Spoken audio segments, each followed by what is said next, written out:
Welcome to Ted's Tiny Trucks. Quick shop today. I've been shopping on eBay again, and I found a remote switch for the third or fourth channel on your rig, which just comes through as a tiny little sliver of electronics really, with 2 pins on it. Now, and I'm going to use it for the lights on the Marlin. So at the moment, as soon as you turn the rig on, the lights are on.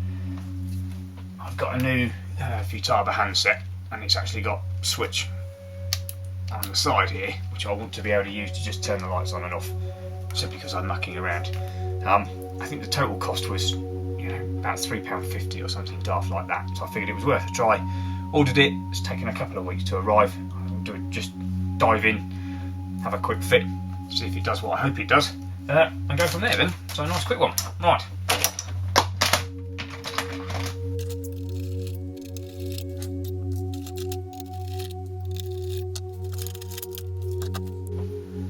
Okay, I'll move the camera around so we can see a bit better how the new component interferes. So this is just the flying lead that comes off the receiver at the moment. I'm not even sure what channel it's plugged into, because I'm just using the receiver in this case as a power supply. In fact, I suppose what I ought to do is just quickly chuck it on.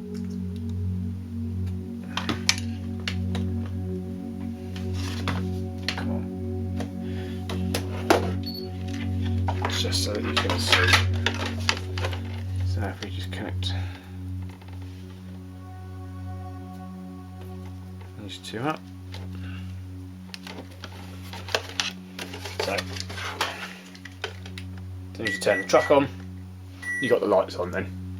As soon as you turn the truck off, lights go off, and there's nothing else you can do about that. That's just how it is all the time. So hopefully we'll be able to go on, fit that onto a switch then. Okay, so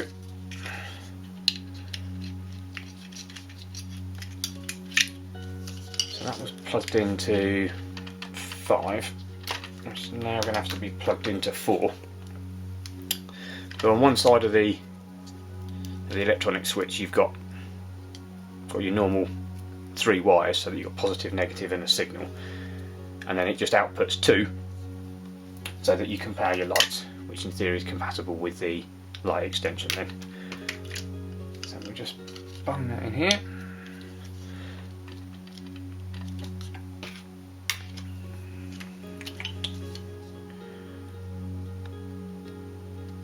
Chuck that on there.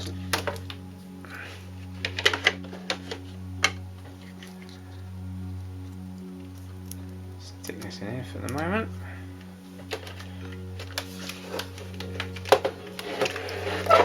Okay, right. So I need to set the radio gear up now. So I'm just getting used to this.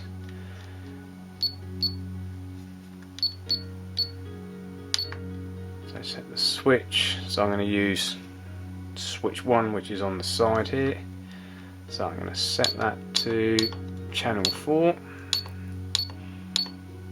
which is there. And I think I can leave the direction normally. So turn that off. Is that going to work? Okay, it's not working. Do I need to turn stuff back on and off again? I can never. There we go. Helps if you turn the thing on, doesn't it? There we go. So it does seem to be a latching switch. So on, stays on, and then he goes off on that on the second push then. Okay, I can cope with that. That gives me the flash, and you can see rear lights working as well. That's pretty simple, wasn't it? We'll take that. Right, next question. Will it all fit in a receiver box?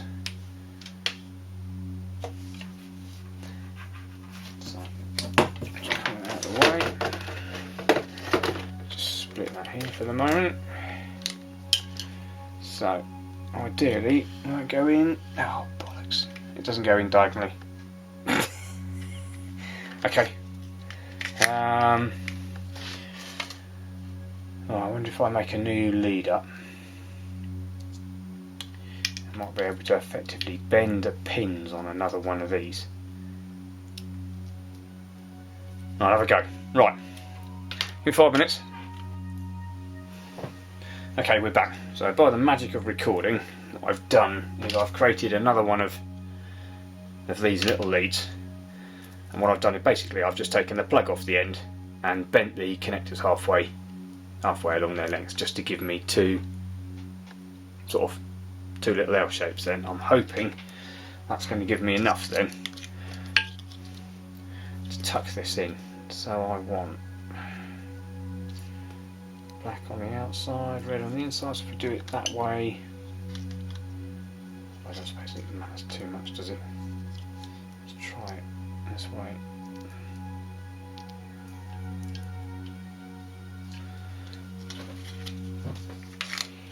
Okay, so can I get that?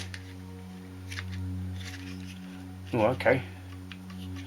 That will just about fit. So, can I tuck this up?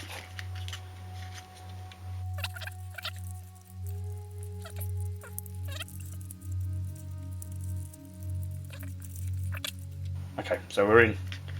Got a flying lead length in there, hopefully. So we're not pushing the aerial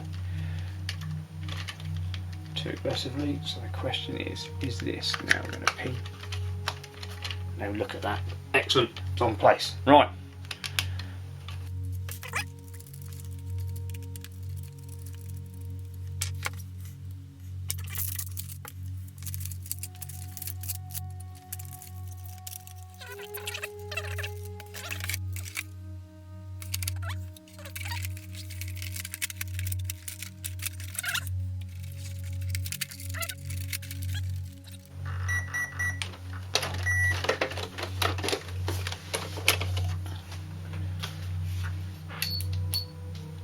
There we go.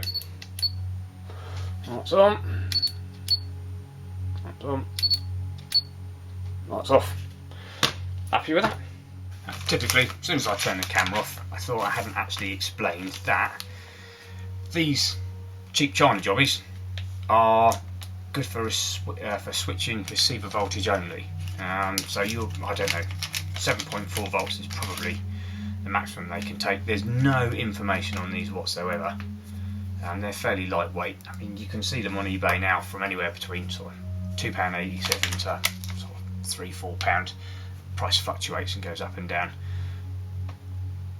As we see, it does a good job. However, it'd be no good if you've got a sort of a 3S light bar, so you want to run a 12-volt LED light bar on something. So the alternative for one of those is something like this. So hopefully that stays in focus. So that's a Turnigy receiver controlled on-off switch, and that has the advantage in effectively what you do is you break into your battery line. You take your positive feed off the battery, you run it through the switch and back out into your connector, and then the switch itself, or the block of electronics, actually acts as a switch. You can turn it on and off through that, so you get straight battery voltage to your accessory, and again that just works off the 3rd or 4th channel, whatever you have on your radio gear. So it's much more expensive. I think, you know, £18 or £19 for one of these for a light bar. So if you're just doing LEDs, I don't think you can probably go wrong with one of these for £3. Higher expectations, yeah, you're into the Turnigy stuff.